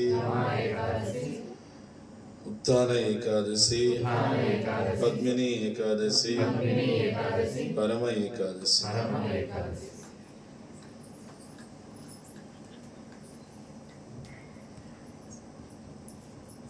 హరే కృష్ణ హరే కృష్ణ కృష్ణ కృష్ణ హరే హరే, హరే రామ రామ రామ హరే హరే, హరే కృష్ణ కృష్ణ కృష్ణ హరే హరే, హరే రామ రామ రామ హరే హరే, హరే కృష్ణ కృష్ణ కృష్ణ హరే హరే, హరే రామ రామ రామ హరే హరే, హరే కృష్ణ కృష్ణ కృష్ణ హరే హరే, హరే రామ రామ రామ హరే హరే. అన్నమాచార్య చక్కగా ఆ రోజుల్లో కలిసేది అందరూ ఒకటే మట్టే. ఏమి ఆ వర్గం వాళ్ళకి ప్రత్యేకమైన మట్టి, ఈ వర్గం వాళ్ళకి తక్కువ స్థాయి మట్టి ఏం లేదు. కలిసేది అందరూ ఒకటే మట్టిలోనే. కానీ ఈ వర్ణ విచక్షణ ఎక్కువ ఉండేది అప్పట్లో అన్నమాచార్య టైంలో. అది తీసేయడానికి అన్నమాచార్య ఒక మంచి సంకీర్తన ఎంచుకొని పాడాడు. అంటే ఆయన ఆయుధం అదే. అన్నమాచార్య ఆయనే ఒక ఆయుధం, నందక ఖడ్గం ఆయన. కాబట్టి ఆయన ఏం చేశారంటే ఒక ఆయుధంలాగా ఈ పాట తీసుకొని ఈ పాటతో అందరినీ కలుపుకోవాలని చెప్పి ఆయన ఈ పాటను బాగా ప్రాచుర్యంలోకి తీసుకొచ్చారు. ఏం సంకీర్తన అది? అంతయు నీవే హరి పుండరీకాక్ష, చింతనాకు నీవే శ్రీ రఘురామ, అంతయు నీవే హరి పుండరీకాక్ష, కులమును నీవే గోవిందుడా, కులమును నీవే గోవిందుడా, కలిమియు నీవే కరుణానిధి, తలపును నీవే ధరణీధరా, తలపును నీవే ధరణీధరా, నెలవును నీవే నీరజనాభా, అంతయు నీవే హరి పుండరీకాక్ష, చింతనాకు నీవే శ్రీ రఘురామ. కులం కులం అని ఎందుకు ఊరికే అనవసరం మాటలు? కులం నువ్వే గోవిందుడా, మా కులం నువ్వే, మా కలిమి కూడా నువ్వే. ఈరోజు మేమందరం కలిసాం ఎక్కడంటే ఈ కలిపింది కూడా నువ్వే, మా తలుపు కూడా నువ్వే. ఇంతసేపు మనం ఆలోచన ఎవరి గురించి చేస్తున్నాం? తలుపు ఆలోచన భగవంతుడి గురించి. మా నెలవు కూడా నువ్వే. నెలవు అంటే నివాసం, మా ఆధారం కూడా నువ్వే. అంటే అక్కడ భగవంతుడి మీద నీకు భరోసాని కలగజేస్తూ భగవంతుడి మీద ఆధారపడుతున్నాం అనే ఒకే ఒక ప్రిన్సిపల్తో మనం అంతా కలిసి ఉండొచ్చు అని చెప్తున్నాడు. తనువును నీవే దామోదర, తనువును నీవే దామోదర, మణికియు నీవే మధుసూదన, తనువును నీవే దామోదర, మణికియు నీవే మధుసూదన, వినికియు నీవే విఠలుడా, వినికియు నీవే విఠలుడా, వెనక ముందు నీవే విష్ణుదేవుడా, వినికియు నీవే విఠలుడా, వెనక ముందు నీవే విష్ణుదేవుడా అంతయు నీవే హరిపుండరీకాక్ష చింతనాకు నీవే శ్రీ రఘురామ అంతయు నీవే హరిపుండరీకాక్ష. తనువును నీవే, శరీరం కూడా నువ్వే. శరీరం నాదనుకుంటున్నా నేను ఇన్నాళ్ళు. మీ అండ్ మైన్, నేను నాది అనేటువంటి అపోహలో ఉన్నా. శరీరం కూడా నీదే. ఇది ఏకాదశిని పాటించేదానికి చాలా ఇంపార్టెంట్ ఇదనమాట. ఎందుకనంటే శరీరము నీవే, నా మనికేయు నువ్వే, నా మనుగడ కూడా నువ్వే. నా మనుగడ, నా జీవితం అది కూడా నువ్వే. వినికేయు నువ్వే, నా వినుకడ కూడా నువ్వే. వింటున్నానా ఈరోజు? అందరం వింటున్నామా? ఈ వింటున్నా అంటే ఇది కూడా నీ దయే. ఏమి అదే, దానికి మాత్రం ఆయన పాండురంగపురం పోయాడు విఠలుడిని. వినికి నువ్వే విఠలుడా. అన్నమే తిరుపతిలో కూర్చొని విఠలుడి గురించి చెప్తున్నాడు. ఎందుకని ఆయన ఎప్పుడు ఇలా రెండు చేతులు పెట్టుకొని భక్తుల కోసం ఎదురు చూస్తూ ఉంటాడు ఆయన. కృష్ణుడు చాలా గొప్ప విగ్రహం కదా. ఒకసారి ఏం రావాలి చెప్పగానే చూడు ఇట్లా అంటాడు. ఒక మాట అన్నా అంతే, తీసుకెళ్ళలేదు అనేసి.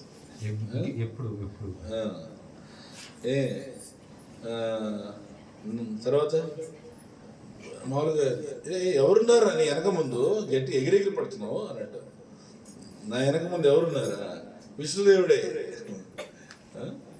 ఎవరున్నారంటే నా వెనక ముందు నీవే విష్ణుదేవుడే, నా వెనక ముందు నువ్వే, నాకేం భయం లేదు. అట్లా ఈ శ్లోకంలో ఏకాదశిని పాటించే వాళ్ళు 3 రకాలుగా ఉంటారు.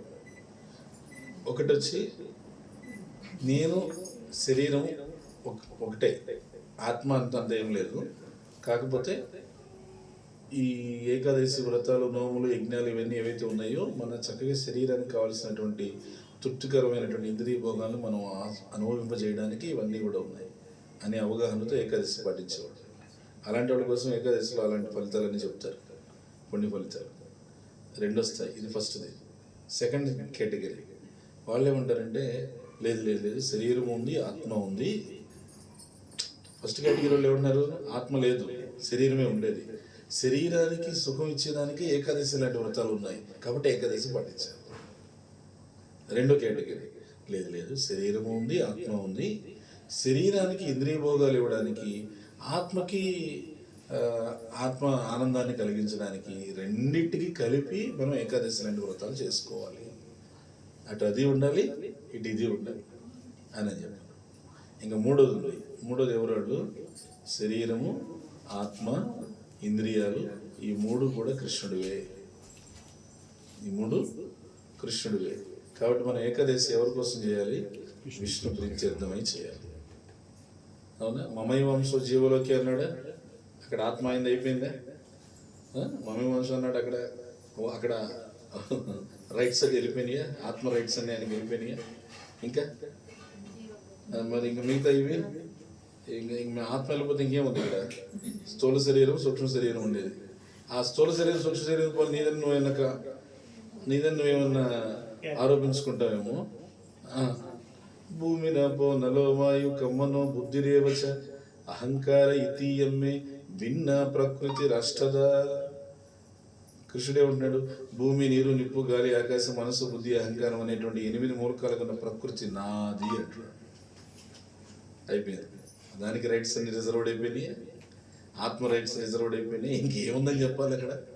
కాబట్టి ఆ 3వ స్థాయిలో ఉండేవాళ్ళు ఏం చేస్తారంటే ఆత్మ భగవంతుడిదే, శరీరంలో స్థూల శరీరము భగవంతుడిది, సూక్ష్మ శరీరం భగవంతుడిది, సర్వం భగవంతుడిది అన్నప్పుడు ఏకాదశి ఎవరి కోసం చేయాలి? విష్ణు ప్రీత్యర్థమే చేయాలి. విష్ణు ప్రీణన కారణం అది ఆ శ్లోకంలో ఉండేది. ఇది 3వ స్థాయి. మనకేం చెప్తున్నారంటే 3వ స్థాయిలో ఏకాదశి చేయాలంట. మొదటి స్థాయిలో, 2వ స్థాయిలో ఏకాదశి చేస్తే ఏకాదశి సంపూర్ణ ఫలితం రాదు. అలా చెప్పి ఏకాదశి మానమని చెప్పడం లేదు, ఆ 3వ అవగాహనతో వెళ్ళాలని చెప్తున్నాను. Everything belongs to Krishna. I'm observing this Ekadashi vrata for the satisfaction of Vishnu, Krishna. ఇది 3వ స్థాయిలో ఏకాదశి. సో అట్లా ఇక్కడ ఏంటంటే ఈ చరణంలో నమ్మచార్య సర్వము భగవంతుడే, సర్వము తనువు అయింది, ఈ మనుగడ అయింది, వినికిడి అయింది, నా వెనక ముందు అంతా ఆయనే ఉన్నాడు. అందుకు ఆయన కోసమే చేస్తాను. తర్వాత చివరిలో ఈ చివరిది ఏముంటుంది ఈ ప్రపంచంలో చెప్పండి? పుడతారు, కొంతకాలం ఉంటారు, తర్వాత వెళ్ళిపోతారు, అంతే కదా ఈ ప్రపంచం నైజం. ఎందుకని ఏమన్నా ఎందుకంటే ఏం లేదు కదా, ప్రపంచ నైజం ఉంటారు కొంతకాలం, తర్వాత వెళ్ళిపోతారు, అదే కదా ఈ ప్రపంచ నైజం. అంతేనా? వచ్చాము వెళ్ళాము, కానీ ఆ మధ్యలో ఏం చేసాము? పుట్టుగు నీవే పురుషోత్తమా, పుట్టుగు నీవే పురుషోత్తమా, కోన నట్ట నడుమ నీవే నారాయణ, పుట్టుగు నీవే పురుషోత్తమా, కోన నట్ట నడుమ నీవే నారాయణ,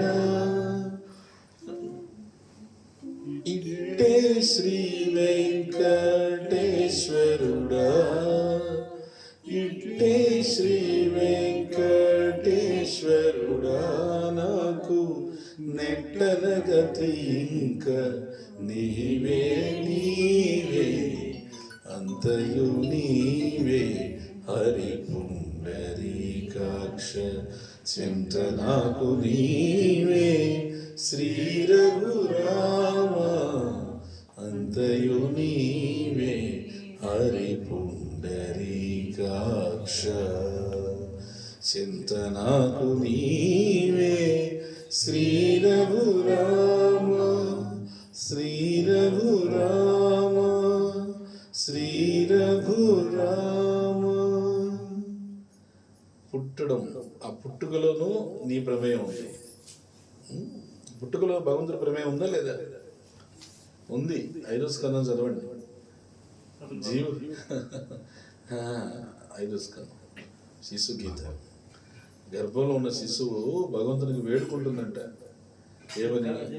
నన్ను బయటపడే ఫస్ట్ వేసేయండి, నన్ను తీసేయండి. ఎందుకనంటే ఆ గర్భంలో నేను ఉండలేకపోతున్నా తలక్రిందులుగా, నన్ను ఏమి అప్పుడు భగవంతుడు అంటే ఏమి బయటపడేస్తే, బయటకు రాగానే నిన్ను భజిస్తాను, బయటికి రాగానే నిన్ను భజిస్తాను, నేను భజిస్తానని చెప్పి మాటిస్తాడంట జీవుడు భగవంతుడికి. బయటికి రాగానే భూలిపోయాడు, మర్చిపోయాడు. నిజంగా బజివో బోలియా ఎసే సంసారా బితారే, బజిబో బోలియా, భజిస్తాను అని చెప్పి బోలాడు అని చెప్పి సంసారంలోకి వచ్చాడు. వచ్చిన తర్వాత భూలియా రోహిలే తుమి అవిద్యారబారే, బులియా బుల్గా మర్చిపోయాడు. ఎందుకని? అవిద్యలో పడిపోయి మర్చిపోయాడు. అందుకనే ఆ అవిద్యను పట్టుకునే దాన్ని లాగాల బయటికి. దాన్ని లాగాలంటే ఏమని? జీవేర కళ్యాణ సాధనక జగత్తయాసియే మధురనా, అవిద్య తిమిర తపన రూపే హృద్గగనే విరాజే. చూసారా? జీవేర కళ్యాణ సాధనకా జగత్తయాసియే మధుర. ఆ మధురనామం జగత్తులోకి ఎందుకు వచ్చింది? జీవులకు కళ్యాణం కోసమే వచ్చింది. వచ్చి ఏం చేసింది? అవిద్య తిమిర తపన రూపే. అవిద్య అనేది తిమిరి పట్టుంది. తిమిరి అంటారు. తిమిరి అంటే అదే తిమిర, తిమిరాందస్య. ఆ తిమిరిని మొత్తం అవిద్య అనే చీకటి తిమిరిని తీసేసి హృదయాన్ని ప్రకాశింపజేసేది. అది మధురమైనటువంటి హరినామం. ఏమి హరినామానికి అంత శక్తి అంటే ఉంటే, శ్రీకృష్ణ నామ సుధ కొరియపాన్ జురావో భక్తి వినోద ప్రాణ, నామ బినా కిచు నహి కో ఆరో చౌధ భువన మాజే. చౌద అంటే చదువు అంటే 14, 14 లోకాల్లో భగవన్ నామం కన్నా మించింది లేదండి. ఎంత గొప్పగా చెప్పారు. 14 లోకాల్లో భగవన్ నామం కన్నా మించింది లేదు. దాన్ని పట్టుకోండి, దాన్ని నమ్ముకోండి చాలు. అవునా? సో అందుకని అలాంటి భగవన్ నామాన్ని మనం బాగా విశ్వసించి ఆ భగవంతునికి చక్కగా మనం ఏకాదశి వ్రతాలు చేయాలి. 5 నిమిషాలు కీర్తన చేసి ముగించేద్దాం. ఓకే.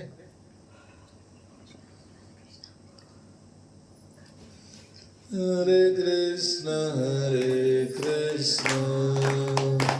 కృష్ణ కృష్ణ హరే హరే, హరే రామ